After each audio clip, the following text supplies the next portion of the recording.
최근 금리 인상 등의 영향으로 부동산 가격 하락세가 이어지면서 깡통 전세, 갭 투자 등 전세 사기가 기승을 부리고 있는데요. 이 시간 어떻게 하면 전세 사기를 피할 수 있는지, 또 이미 피해를 당했다면 구제 방안은 있는지 짚어보겠습니다. 조세영 부동산 전문 변호사 나와 계십니다. 어서 오십시오. 안녕하십니까. 네, 최근 관련해서 가장 많이 들리는 단어가 이 깡통 전세, 이 사기 유형인데 어떤 사기를 말하는 겁니까? 네, 매매가 대비해서 전세가가 거의 비슷하거나 거의 차이가 없는 경우를 깡통 전세라고 부릅니다. 네, 사실 지금 TV를 보고 계신 분들 중에서도 내 집이 깡통 전세가 아닐까 우려하시는 분들이 많을 것 같은데요. 기준이란 게 구체적으로 있습니까? 이 매매가 대비 전세 비율을 전세 가율이라고 보통 부르는데요. 네. 얼마다 이렇게 딱 정해진 퍼센테이지는 없지만 통상 한 80% 정도를 넘으면 계약하지 않는 쪽을 추천을 드립니다. 왜냐하면 시세에 비해서 이 경매에 들어가서 낙찰 대금을 보면 그에 비해서 아주 터무니없이 낮아지기 때문입니다.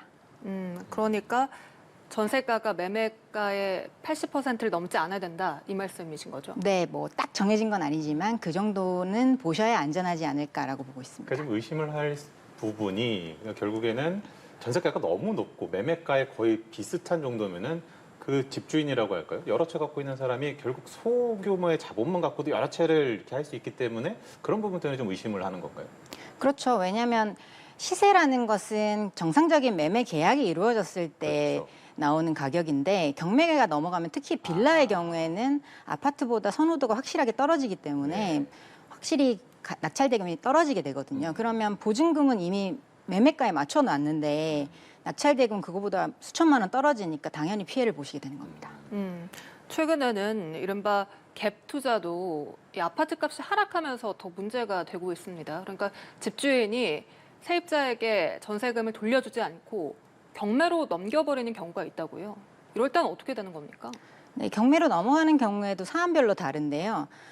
세입자가 전입신고랑 이제 확정일자를 받아놓고 1순위 지위를 보전해 놓은 경우라면은 경매에 넘어가더라도 그 낙찰 대금에서 경매 비용과 관련 세금 등을 공제한 나머지 금액만큼은 보전 받으실 수 있습니다. 조금 손해는 보시겠죠. 그런데 이 세입자의 보증금 반환 채권이 1순위가 아니라 그보다 선순위로 있는 근저당 채권이라든지 뭐 선순위 보증금 채권이 존재한다면은 그것부터 공제하고 남는 돈이 없다면 한 푼도 못 돌려받게 되는 겁니다. 네. 또 전세 사기 유형이 고액 체납도 있습니다. 그런데 사실 이 전세를 얻기 전에 집주인이 뭐 체납을 했다 이런 것 여부를 알기가 상당히 힘들지 않습니까? 어떻게 확인을 하는 겁니까? 네, 그렇습니다. 그게 문제가 되고 있는데요. 이 당해세, 종부세나 재산세 같은 당해세의 경우에는 보증금보다 우선 징수되고요. 그 외 조세 채권의 경우에도 법정 기일이 앞선다면은 우선 징수가 됩니다. 그런데 문제는 이 세입자가 계약 당시에 이 임대인이 체납자인지 아닌지를 알 수 있는 방법이 아직까지는 없다는 겁니다. 그래서 그냥 구두로 국세 완납 증명서, 지방세 완납 증명서를 보여주세요라고 요청을 해서 받아보는 방법밖에 없는데 뭐 집주인 입장에서는 이걸 보여줘라라고 하는 법적 의무가 없기 때문에 사실 안 보여줘도 문제가 될 건 없거든요. 뭐 세입자가 할 수 있는 방법은 안 보여주니까 뭔가 의심스럽구나, 이 계약은 안 해야겠다라고 그 계약을 안 하는 정도의 방법밖에는 없는 그런 상황입니다. 네. 지금 계속 대답을 하고 있습니다만 변호사께서 쓰시는 단어나 이런 것들이 상당히 일반 국민들에겐 어렵습니다. 그리고 이런 전세 사기도 나날이 지능화되어 가고 있고요. 좀 쉽게 알 수 있는 방법이 따로 있습니까?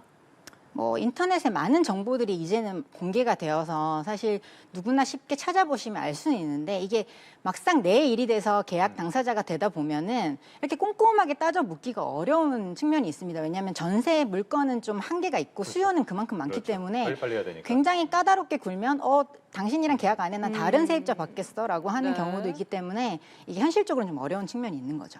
그러면 가장 그럼 시청자 여러분들도 궁금하실 부분이 그걸 텐데. 어떻게 하면 피해를 안 볼 수 있을 것인가? 내가 저 깡통 전세나 저런 전세 사기를 당하지 않을 것인가? 가장 핵심적으로 좀 이것만은 꼭 살펴봐야 된다, 이것만은 꼭 체크해야 된다라는 게 있다면 어떤 게 있겠습니까? 우선은 가장 추천드리고 싶은 거는 이제 전세 보증 보험에 가입할 수 있는 물건을 찾으셔서 이제 보증 보험에 무조건 가입을 하시는 거를 추천드립니다. 그렇게 되면 사고가 발생하는 경우에 이제 보험회사에서 먼저 세입자에게 보증금을 지급하고 그 이후에 보증금을 반환하는 부분은 보험회사에서 해결을 하게 되어 있거든요.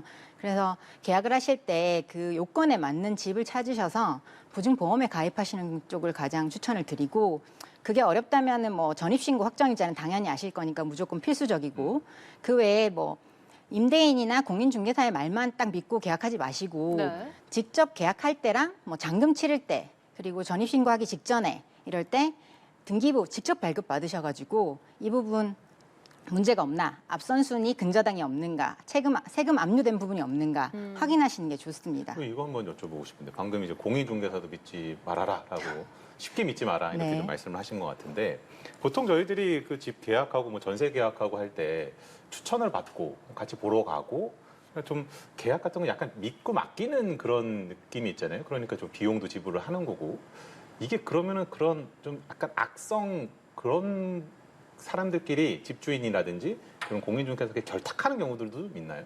그렇죠. 대부분의 중개사분들은 물론 선량하게 네. 열심히 일을 하시는 거죠. 근데 아주 어느 직업군이나 마찬가지지만 악질적인 일부 공인 중개사들이 이제 자격증만 있다 뿐이지 실제로는 그런 사기 행위에 관심이 더 많은 거죠. 그래서 여러 가지 사기 행위를 합니다. 예를 들어서 이런 체납뿐만이 아니라 뭐 자기는 월세 계약만 위임을 받았는데 전세 계약을 체결해서 중간에 보증금을 착복한다든지 네. 이런 식의 사기도 많이 벌어지고 있습니다. 그러면은 요즘 이제 월세로 만들어 전환되는 그런 추세라고 하는데, 월세 역시도 그 보증금을 있잖아요. 거기 월세 케이스에도 이런 경우들이 있나요? 월세도 반전세 형태로 이제 월세는 작고 보증금이 큰 보증금이 큰 경우에는 경우. 거의 네. 전세랑 비슷한 문제가 생기곤 하죠. 네. 사실 그러면 이미 피해를 본 세입자들은 구제 방안이 있습니까? 네. 민사적인 측면과 형사적인 측면으로 나눠서 생각할 수 있는데요. 민사적인 측면에서는 일단 경매가 시작됐다. 그러면 내가 배당 신청을 했을 때 과연 여기서 얼마를 받을 수 있을 것인가를 전문가 상담을 통해서 실제로 낙찰 대금에서 내가 받을 수 있는 금액 정도를 어느 정도 계산을 해보시고요.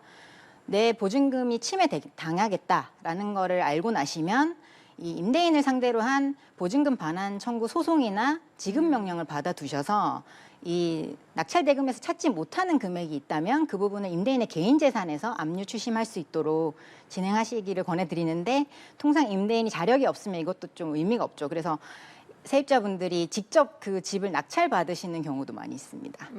그리고 형사적인 측면에서는 이제 사기죄로 고소하시는 방법이 있죠.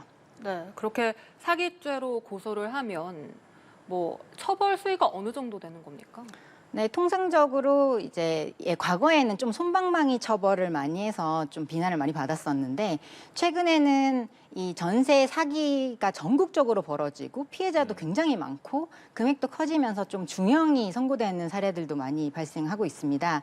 그래서 뭐 피해자가 100명 이상이고 금액이 40억 이상인 어떤 케이스에서는 그 임대사업자가 13년 6월형에 처해진 경우도 있었습니다. 그러면 결국에는 그렇게 형사로 갔을 때 그 범죄 수익금이라고 하죠. 빼돌린 돈을 얼마나 환수해서 그 할 수 있느냐, 법원이. 이게 가장 중요할 것 같은데, 많이들 환수를 하고 있나요? 아니면은 많이 빼돌려가지고 못 찾고 있는 건가요? 지금 현재 상황은 좀 어떤지가 좀 궁금하거든요. 재판 결과가. 정확한 통계는 알 수 없지만 통상적으로 찾기가 굉장히 어렵긴 합니다. 그러니까요. 왜냐하면 마음 먹고 이미 행위를 한 사람들이기 때문에 그렇죠. 어떤 형식으로든 간에 그 돈을 많이 빼돌려서 찾기 어렵게 만들기 때문이에요. 네. 정부가 전세 사기에 강력 대응을 예고한 상황에서 뭐 입법적으로, 뭐 법적으로 보완해야 될 부분은 어떤 것들이 있다고 보십니까? 일단 앞에 체납세금 문제 해결하기 위해서 국세 완납증명서나 지방세 완납증명서를 조금 의무화해서 의무화, 예. 계약서에 첨부하도록 만든다든지, 뭐 그리고 다가구 주택의 경우에는 선순위 보증금까지 같이 물리거든요. 그래서 그 등기부에 보증금, 전세 보증금이 얼마 있다라는 걸 좀 공시해줘서 후순위 세입자 그걸 알 수 있게 한다든지, 그리고 임대인이 바뀌면서 이 문제가 좀 많이 생기긴 하거든요. 그래서 임대인이 바뀌었을 때 집주인이 바뀌었을 때 세입자한테 통지를 해줘서 집주인 바뀌었습니다 알려줘서 어떻게 대처할 수 있는 방법을 광고할 수 있도록 해준다던가 이런 여러 가지 제도들이 가능할 것 같고요. 그리고 형사 처벌을 좀 강화해서 일벌백계 하고 그 보증보험 적용 대상을 좀 확대해서 일반 국민들이 많이 혜택을 받으실 수 있도록 하는 것이 좋을 것 같습니다. 뭐 이제 정부가 강력 대응 방침을 밝혔는데 사실 이런 전세 사기로 가장 크게 피해를 보는 분들이 서민분들 그리고 열심히 살고자 하는 우리 젊은 층들이 피해를 본다는 점에서 일벌백계뿐만 아니라 예방에도 각별히 좀 신경을 써야 되지 않을까 이런 생각을 해보겠습니다. 네, 지금까지 조세영 부동산 전문 변호사와 이야기 나눠봤습니다. 오늘 말씀 고맙습니다. 수고하셨습니다. 감사합니다.